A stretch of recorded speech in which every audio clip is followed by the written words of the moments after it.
Saudações a todos, vamos retomar nosso mini curso intitulado Mecânica Quântica em Regime Não Relativístico.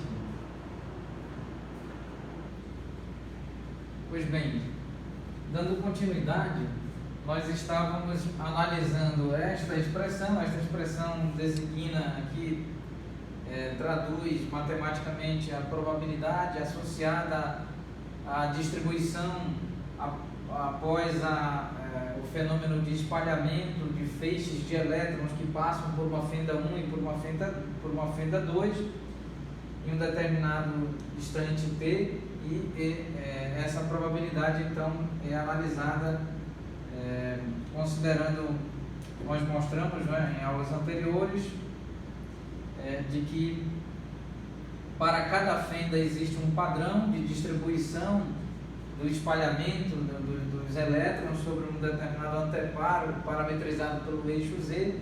Então essa seria a probabilidade total, considerando de forma geral e total a distribuição dos elétrons a partir do espalhamento dos feixes de elétrons sobre as fendas 1 e 2. Muito bem. Então nós temos o ângulo φ1 menos o ângulo φ2, e então isso é considerado como uma diferença de fase, e por ser uma diferença de fase, essa diferença de fase pode gerar uma interferência construtiva e uma interferência destrutiva. A interferência é intimamente associada a fenômenos de física de fenômenos ondulatórios, seja para ondas mecânicas, seja para ondas eletromagnéticas. Muito bem. Então nós estávamos analisando a função cosseno e verificando o intervalo, o range de existência do domínio da função, de 0 até 360 graus, considerando que 0 está aqui. Então nós temos nesse sentido, no sentido anti-horário, nós temos 0, 360 graus, 0 grau, 360 graus, 90 graus, 270 graus, 180 graus. Muito bem. Então agora vamos analisar o φ1 menos φ2 nessa diferença de fase. Então,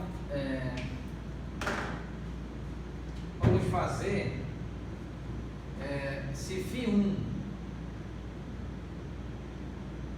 menos, vamos tentar organizar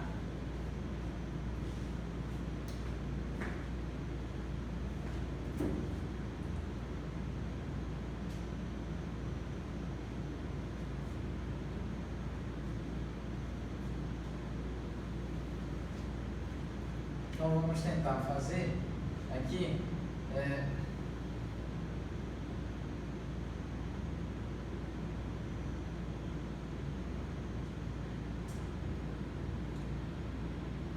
então nós temos φ1 de Z e T menos φ2 de Z e T.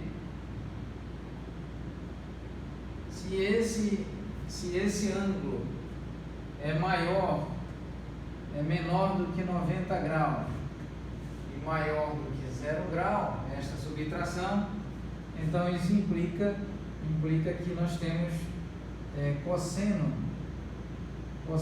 de φ1 menos φ2 como menor do que 1 e maior do que 0, e isso implica em uma interferência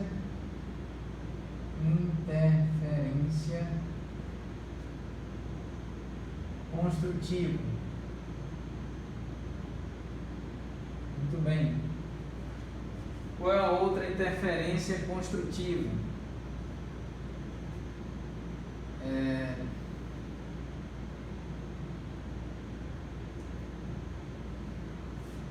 Então nós temos a outra interferência construtiva ocorre quando φ1 Z de T menos φ2 de Z de T é menor do que 360 graus e maior do que 270 graus. Então nós temos cosseno de φ1 menos φ2 menor do que 1, maior do que 0. Isso também gera uma interferência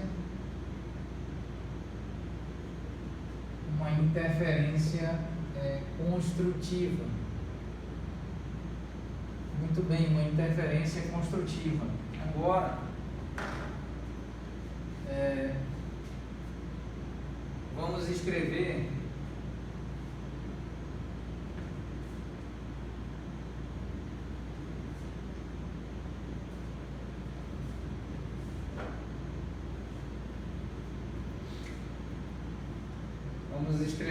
então φ1 menos φ2 igual a 0, igual a 0 grau. Então nós temos cosseno de φ1 menos φ2 igual a 1. Então nós temos uma interferência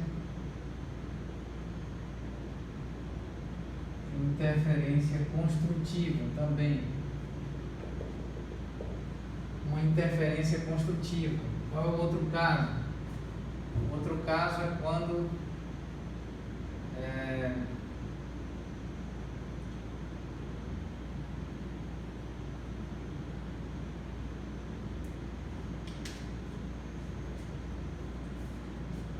vamos agora escrever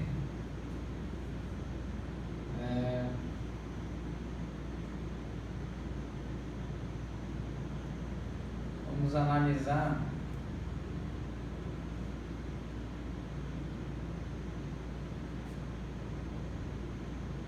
aqui.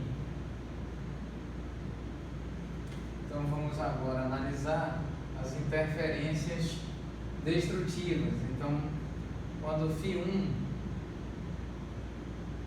menos φ2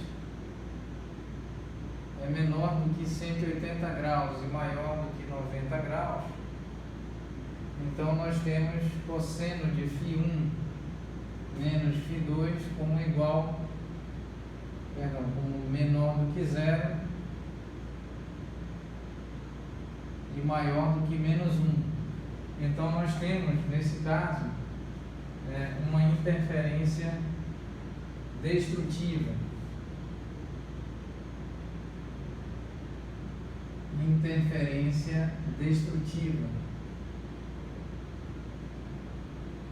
E agora vamos analisar φ1 dependendo de z de t menos φ2 dependendo de z de t menor do que 270 graus e maior do que 180 graus.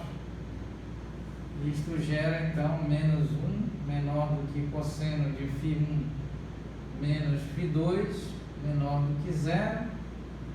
Esta interferência é destrutiva.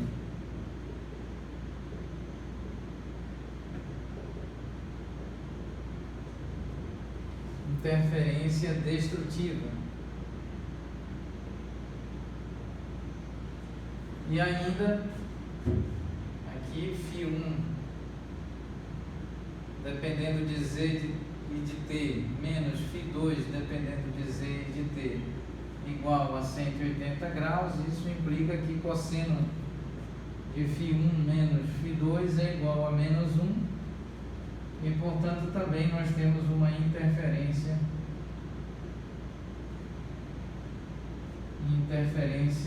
destrutiva. Muito bem.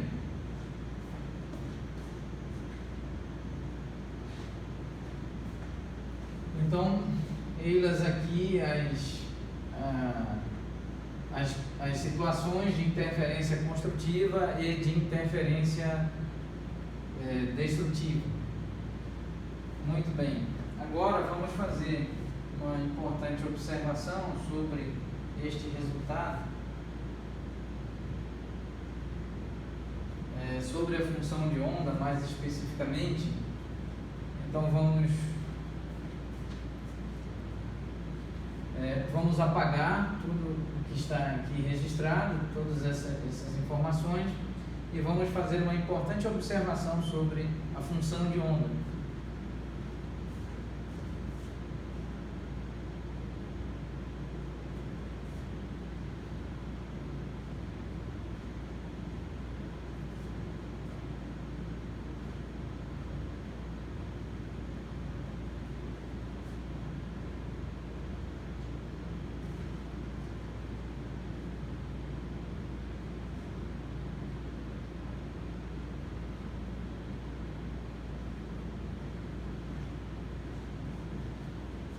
Fazer a seguinte observação.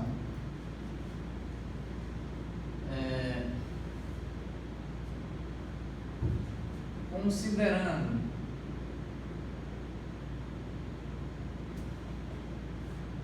um instante de tempo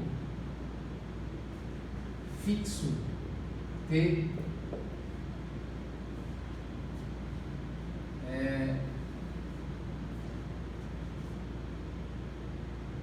podemos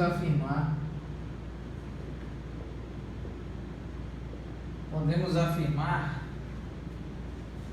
que a função de onda psi e agora vamos generalizar psi de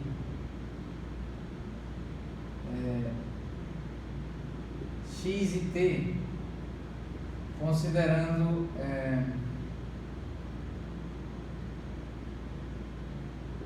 eixo x e tempo t, ou mesmo a função psi de x, y e t, considerando plano xy e tempo t, ou ainda psi de x, y, z e t, considerando espaço euclidiano de 3 dimensões e tempo t,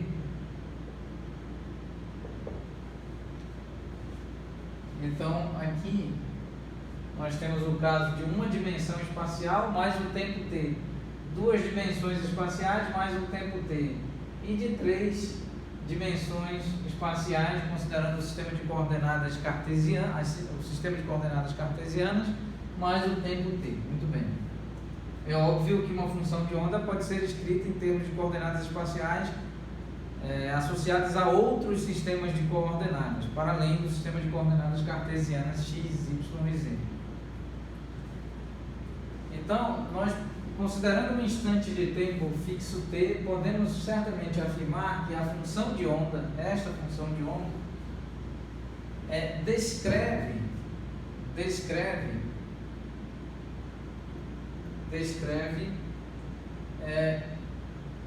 uma amplitude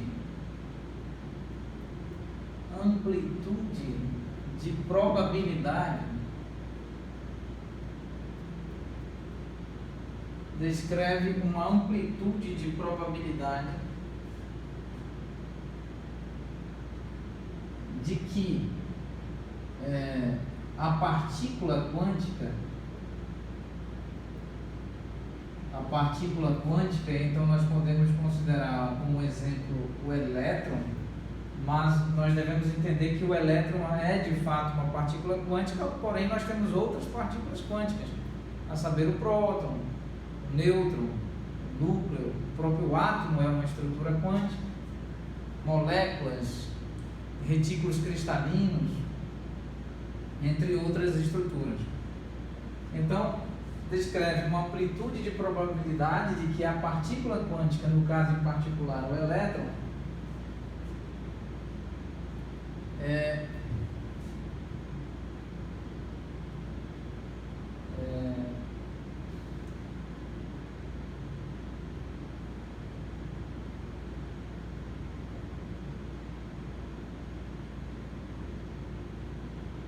de que o elétron possa ser observado ou encontrado na posição X, ou na posição XY, ou na posição XYZ, dependendo se nós estamos considerando uma dimensão, 2 dimensões ou ainda 3 dimensões. Então, mais uma vez, fazendo a leitura, para nós tentarmos entender quais são as informações que a função de onda nos traz e descreve sobre a estrutura quântica. Então, considerando um instante de tempo fixo t, ou seja, considerando um instante de tempo qualquer, podemos afirmar que a função de onda, seja ela em uma dimensão mais o tempo, 2 dimensões mais o tempo, ou 3 dimensões mais o tempo, considerando o espaço euclidiano e o sistema de coordenadas cartesiano, então esta função de onda descreve uma amplitude de probabilidade. Aqui é necessário destacar uma amplitude de probabilidade de que a partícula quântica, no caso em particular o elétron, possa ser observado, localizado ou mesmo encontrado na posição X, ou na posição XY, ou na posição XYZ, de acordo aqui se nós estamos tratando de uma dimensão espacial, 2 dimensões espaciais, ou 3 dimensões espaciais.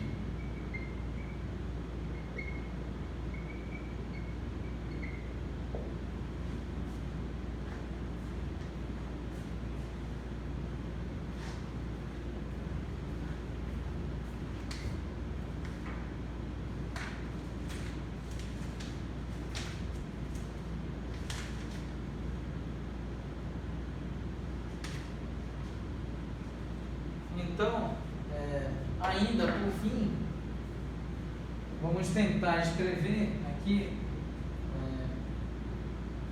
um importante postulado da mecânica quântica ondulatória, da mecânica quântica no formalismo de funções de onda, para nós tentarmos entender ainda mais o significado da função de onda e quais são as informações que a função de onda pode eventualmente trazer para elucidar, para entendermos, para compreendermos e entendermos a dinâmica de um determinado sistema quântico ou de uma partícula quântica em particular. Então, um importante postulado da mecânica quântica, vamos considerar como um importante postulado da mecânica quântica, nós mostramos a hipótese de de Broglie, nós mostramos a hipótese de Max Planck, e agora vamos apresentar um postulado da mecânica quântica, agora no formalismo das funções de onda. Então, esse postulado da mecânica quântica pode ser expresso aqui da seguinte forma: qualquer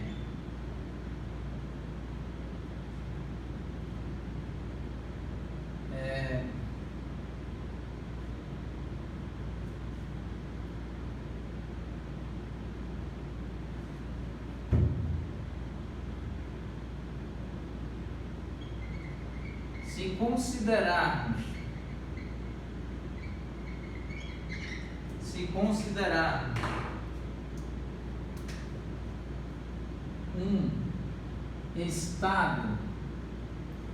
um estado quântico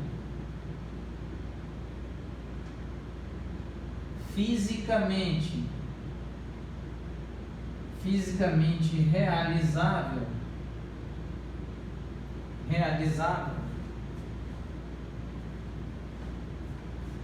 para um determinado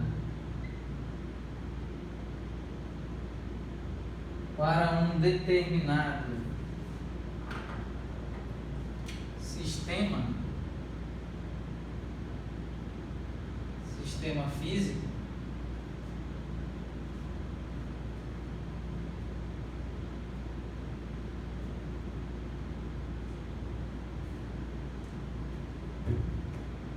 então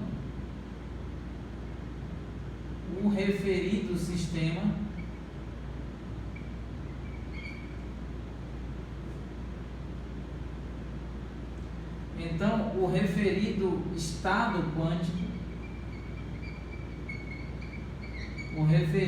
estado quântico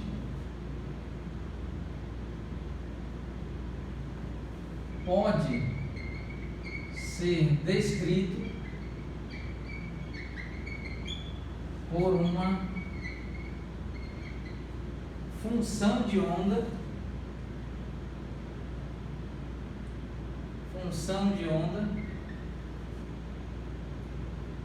e essa função de onda pode ser psi de x e t.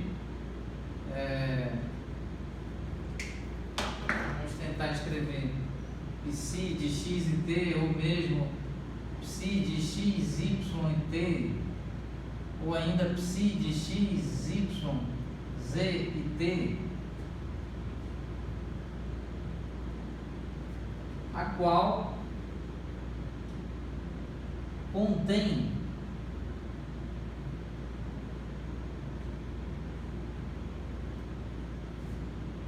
as informações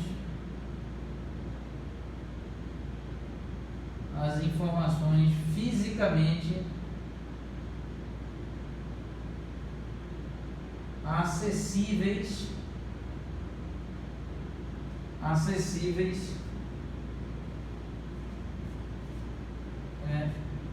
acessíveis sobre o citado sistema quântico, sistema físico. Muito bem.